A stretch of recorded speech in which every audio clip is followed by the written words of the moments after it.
Hey everyone, TJ here back with another video. So I decided to make this quick video because I was getting excited because we're on a third green day in a row for MSTR. So, I was really hoping that a lot of you guys out there were kind of giving me a hard time in the comments about the stock has been crashing, pretty much since July. So I thought this was pretty interesting because now we're 3 days in a row. So it looks like maybe, the worst is over. Okay, Bitcoin's currently trading at $93,000. As you can see, Bitcoin's been on a nice little uptrend, 2 green weeks in a row. And it looks like just maybe, MSTR's RSI is finally going to pick up out of the oversold territory.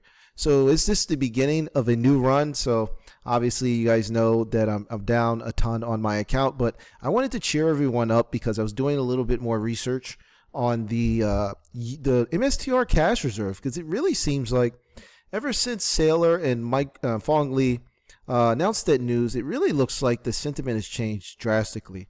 So I wanted to kind of dig into that a little bit deeper. So I'm going to play a clip straight from Fong Li himself.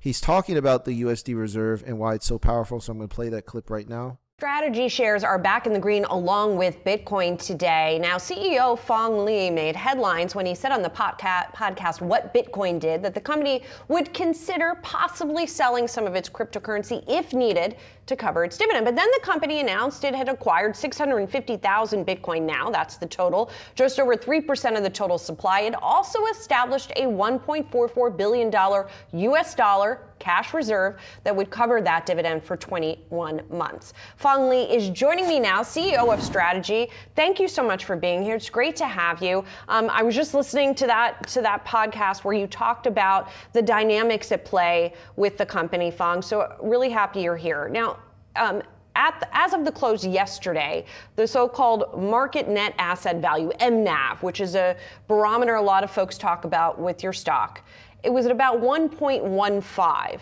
And you talked about the potential for considering a Bitcoin sale, as you said, from a mathematical perspective, if you got to a 1-to-1 MNAV.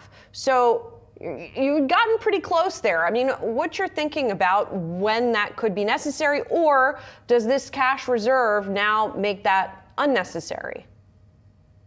Yeah, look, we have a Bitcoin reserve for the purpose of the long term of the business. And now we've built a US dollar reserve for the purpose of the short term of the business. We don't want to be in a position to sell Bitcoin, but below 1x MNAV, it doesn't make sense for us to issue equity to pay off our dividends. We built up $1.44 billion. We will target 2+ years of cash reserves, if you will, US dollar reserves. So we don't have to sell Bitcoin. Let's say that gets us to 3 years. If there is literally a 3-year sustained Bitcoin down cycle, a 3-year sustained cycle where MNAV trades below 1x, then we may have to sell Bitcoin. At this point in time, it's the end of 2025. We're talking about 2029 where that may be the case. And we have the Bitcoin for a reason, to protect the company, to protect our shareholders. And if we have to sell, we will. And the cash that you all put into this reserve, this $1.4 billion reserve, is the cash that you have raised from selling shares, correct? That's correct. It's from selling equity at a premium to MNAV, which by definition is accretive to our shareholders. Okay, so Strategy CEO Fong Li, he said a lot in that clip, but I wanted to kind of focus on a couple of the key points that he made. So I'm going to refer again to the December 2025 presentation. You can find all this information on the Strategy IR website. Okay, so one of the points I wanted to make was I think he made it really clear that this company is really switching gears. Okay, so at first it was basically a 100% Bitcoin standard company, obviously, and that was just the beginning. This is a long-term journey for Strategy, and like Fong Li said, by creating a USD reserve. Now, the funny thing is he didn't really mention exactly what is in the reserve. So perhaps they're holding treasury bills. Okay, maybe they have it in a long-term money market fund, but if they were to copy, the Buffett strategy, they're probably holding the money in treasury bills. So this is kind of a funny way where I mean, it's really funny how this company has grown, and now with the new, with this new strategy to fund the USD reserve, this basically prevents the company from having to liquidate their Bitcoin holdings. Like Phong Le said, they probably won't have a problem until 2029. By then, I'm pretty sure Bitcoin will be trading a lot higher, probably be closer to $1 million by 2029 than it will be to $100,000. But one of the important things I wanted to point out on this slide is something that I didn't really touch on in the previous video, where I kind of announced this, and I caught this on my radar. So on this slide, it says when the MNAV is below 1x, the company may sell Bitcoin or sell Bitcoin derivatives to fund the USD reserve. So now there's a very small fine print here, so I'm going to have to blow this up so everyone can read it, because I think it's very important.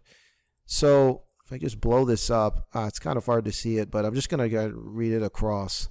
Okay, so, right? So the part I was talking about the, right here, the footnote, okay. So it says, strategy does not currently engage in any Bitcoin-related derivative transactions, but may do so in the future. So this is what I was talking about earlier on how Michael Saylor could basically sell derivatives against the Bitcoin to fund instead of funding the dividend payments directly, he'll be funding the USD reserve. Any such activities undertaken may involve significant additional financial, market, operational, legal risk, including risk of loss of all or part of the Bitcoin underlying a derivative transaction. So there is some risk here when you're selling derivatives with that bad, where the strategy would actually have to risk losing some of his Bitcoin to sell derivatives. But I mentioned in a previous video, for example, any of you out there, if you wanted to use Deribit, okay, 𝐷ERIBIT.com, that's the largest crypto derivatives exchange in the world. It was purchased by Coinbase. So, other people are already doing this. Yes, you can sell. People say you can't earn income from your Bitcoin. That's false. You can sell derivatives against your Bitcoin. Okay, you can sell covered calls on your Bitcoin and things like that to generate yield. There's Deribit is the biggest exchange in the world. There's other exchanges out there that you can do this on. So a lot of people that are uneducated about Bitcoin, boy oh boy, man, they're gonna have a rude awakening when they realize how much income that MSTR and strategy can generate by selling Bitcoin derivatives. And I expect that they're going to do this over, if we have a 2026 bear market, I expect this is going to happen in 2026. This is a game changer. This is a massive turning point. If right now the MNAV is trading near 1, I'm assuming they're talking about the diluted MNAV. So finally, the diluted MNAV itself has dipped below 1. So according to this slide, it looks like in 2026, they're not really saying it, but they're kind of saying it, that the company's finally going to start selling Bitcoin derivatives. I even did research on this. You guys can actually buy some of my the research that I did. I actually bundled it together as a product on Gumroad, kind of showing everyone the type of income that strategy could generate from selling Bitcoin derivatives.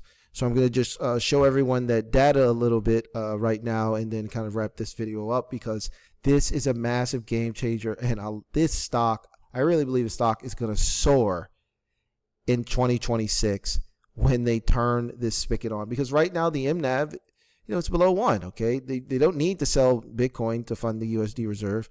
But I do believe Bitcoin derivatives, they're basically saying it without saying it. And this is the first time I've seen this bolded on any of their presentations. I truly believe in 2026, when strategy starts selling Bitcoin derivatives, the revenue for this company is going to freaking skyrocket. It's going to be epic, and all of the haters are going to be crying that they didn't buy MSTR under $200. So I'm going to talk a little bit about that the derivative income before I wrap this video up. So you can pick up this data clicking the link in the I'll post this in the pinned comment if you want to pick up this data. So this was the projected Bitcoin call option income that I thought over like the next 20 years if the company chooses to do this. So I was guessing if Bitcoin somehow recovers next year, hits like 152K, they sell the options, they're probably not going to sell them too close into the money, okay? Because the closer they sell them into the money, the less income they can generate, okay? But assuming that they sold, according to my research on how much money you could generate, I assume that with Bitcoin at about 152K, the company could do something like $116 million a year in revenue selling derivatives. Okay, if they sell the options way out of 50% out of the money, not 100% of the money, maybe we could do like $2 billion. So listen, this is such a turning point. People don't understand when Saylor and Phong Le turn on the spigot and start selling derivatives on their Bitcoin, they're going to be generating a lot of free revenue. Now, this is with a 50% out of the money call. Obviously, the closer the out of the money, after the closer the call is to being into the money, the more premium the company's going to generate. So I just thought they might, Bitcoin can rally 50% a year, so there's risk here. But, they're definitely going to figure out a plan. But here's the spectacular thing about this research. Take a look at how the numbers just get bigger and bigger over time. So at 2035, they could be doing potentially $23 billion worth of revenue doing this annually. And this is assuming their Bitcoin holdings doesn't grow. It's probably going to grow even more. So everyone's missing out on the Bitcoin derivatives. This is going to be an absolute game changer. This USD reserve is a game changer because the company has basically slightly hinted at selling the Bitcoin derivatives. This is something I've never seen before. So with enough money to cover dividend payments, the ability to raise capital by selling Bitcoin derivatives to increase the fund reserve, Strategy's just created like a Mag 7 company out of nowhere, and it's done it extremely quickly. So I just thought this was like so huge, and I wouldn't look. I don't stock's been crashing, but I wouldn't be surprised if Strategy, once they start turning on this revenue, everybody starts piling into the stock. I mean, I wouldn't be surprised to see the price start mooning once quantitative easing takes over, and I think Q1's going to be pretty big for crypto. There's been a lot of weird stuff going on this year, and I think next year isn't going to be as bad as people think. So I still believe we have like a nice run in Q1 and leading into Q2. Historically, MSTR has been bad to hold in July and August and September. So we'll see what happens. But I just thought it was interesting. I just wanted to share this video. So I hope everybody enjoyed it. If you enjoy my content, like I said, subscribe to the channel and pick up a copy of my ebook, MSTR Options Cash Flow, if you want to learn how to sell covered calls. I need to do a separate video showing everyone how to do that exactly. It's really not hard to do. You can do it at any broker. The only thing is you need to have a certain level of options enabled to sell covered calls. You only need level 1 options to sell covered calls. So you can either set this up on your broker, or you can call, pick up the phone, and they can enable it for you, and then you can generate yield and kind of do what Saylor's going to do, is start selling derivatives against his position to fund the USD reserve, but not only that, to make it able for the company to literally generate so much money selling more preferred securities. This is a game changer, folks. So for you guys out there that got in under $200, congrats. For those of you out there that are still down on your position, this is crazy. This is a huge game changer. Study. Watch the video. I'm going to link to the full interview with Phong Le. I'm going to link to it. Check it out. Watch it. It's really eye-opening. Phong Le, he doesn't do a lot of talking publicly, but I've noticed he's been way more vocal lately, and I guess he's really pumped up about the USD reserve, and it's time for him to take some shine too. Saylor's gotten more than enough attention, so it's time for the CEO of Strategy to step up and help Michael Saylor, who's actually the executive chairman. He's not the CEO of the company anymore. He stepped down. He was formerly CEO. He stepped down a few years ago. So interesting to see. So I hope everybody enjoyed this video. Like I said, see everyone in the next one. Take care.